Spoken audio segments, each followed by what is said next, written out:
And it's not that I'm not aware. I am aware.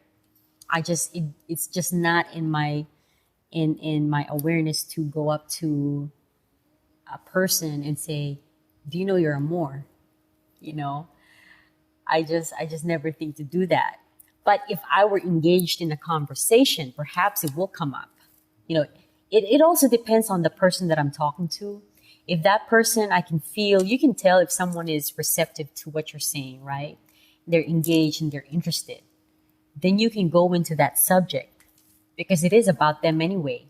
You know, you're giving them a piece of information that is very valuable for them to know, you know? So I'll be more inclined to say it. But to just come out and say, "You're a Moor, man," you know, I think I need to warm up a little bit. The Ita, the Africans, the first people that came to the Philippines were very peace-loving people. And there were people coming through to the south of the Philippines because they found themselves endangered where they're coming from, Indonesians and Malays, okay? They were coming through, and the Ita, the African people in my country at the time, they didn't turn away anyone. And instead, what the leader of that tribe then, you know, we will allow you to be here. Maybe perhaps we can exchange. What kind of resources do you have? We have this kind of resource. We can help each other out. We can be kins. And so the ritual is that you draw blood, okay? The two leaders will draw blood. You will actually get a knife and make a swipe on your palm. And we call this in the Philippines sandugo. Okay, sandugo. Dugo is blood. San is one. So it was shortened. It was actually supposed to be two words. Isang dugo. Isang is the word which means one, and then dugo is the blood. So that's a ritual between two leaders of the tribes to say, we are now one blood. I see you as my kin. If you ever need help in the future, if you're in trouble, you can come to us and we will help you out. And that has been the rule of law. You can really tell the wisdom of the first people of the Philippines because they didn't succumb to the invading people, foreigners. Because here's what happened. When Magellan came in 1571, he was actually killed by one of the datus, by one of the chieftains in the Philippines, whose name is Lapu-Lapu. Okay? So this word went back to the Queen of Spain. I believe at the time it was Queen Isabel. She said, really? So what she ended up doing is she sent some more armadas back to the Philippines. So there's more bigger ships. They underestimated the fight because the Malaysians, the Malays, the Indonesians, the Itas were all fighting together to oppose this invading foreigner, right? And they're trying to bring Christianity into the land, with their crosses and stuff like that. But mind you, from best that I know, during this period, the Philippines were basically practicing Islam.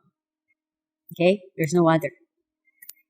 Perhaps I need to dive in more. What was it before? But for what I can go back to, this is what I know. Islam is what's being practiced at that time. Okay? It kind of makes sense, I think. So the second phase of her sending some more big ships to the Philippines, there's obviously more soldiers and more rifles, more weaponry, right? And that part of the Philippines, the Mindanao part, which is the southern part of the Philippines, it was sieged. Spaniards took it over. Okay? So here's what happened. They said, you either convert to Christianity. You were given those choices like you were saying earlier. You either convert, leave, or be killed. So some of the Indonesians and Malaysians stayed. Like, you're asking, what happened to the Itas? right? Do you know what they did? Because they're the first people in this country. They receded back to the forest because they know that there's no way they can survive in the forest. But the forest, they know that's their home. And to this day, you can find my people still living in the forest peacefully. They don't want to go into the city. That's not how they live their lives. Okay. They want food. They're very good at swimming. You might think. Yes. The water. They stay in the forest and they go to the sea for food. They hunt their own food. They don't want to rely to the city. Okay, so have you been to the Library of Congress? We need to go because we will find a lot of answers there. They're keeping books there that are somewhat classified and secret. Okay, so it just takes knowing what to look for. But they have thousands and thousands of books in many different divisions. Okay, so I was able to spend about 2 hours there, and I was trying to learn more about the Philippines and how did my people look like prior to the coming of Spain. And I saw beautiful people, guys. I'm talking about brown skin, like really dark brown skin, long hair. The women are beautiful. Men are looking great. I mean, different shapes and forms, because at this point, there's some intermingling going on with the Indonesians, the Itas, and the Malaysians. This is the people that were living, the different tribes that were living then at the time, and it shows what they were eating, what kind of tools that they're using to hunt, to get food and gather food and stuff like that. So it's a pretty fascinating experience when I was there. Well, the name alone, Moor, and if you look at my last name, Moreno, Moor, it's a derivative of the name Moors. So perhaps, and then actually the definition of the name Moreno is someone who is, whose complexion is dark, Moreno and Morena. So there is that connection there. Why did my grandfather has that last name to begin with? And I know my grandpa, looking at him, he doesn't look dark at all. Okay. He looks like he's mestizo, But if I were to look back, and unfortunately, I don't have a lot of the old pictures, you can actually see that there are people around that time that are same complexion as you. And in my thinking, in my head, I still carry those genes. No matter how far removed I am. You, me, we still have the same genes that our ancestors have. We carry it with us. This is the study of epigenetics and genetics alone. I'm not going to go into so much detail because that's going to be another full day. But all I'm saying is that we carry those same genes. So is there a Moorish connection? Yes, absolutely. No doubt about it. I mean, all you got to do is look at some Filipinos, go back home, go to the Philippines, and you will see them. You will see the features alone are there. And our architectural designs.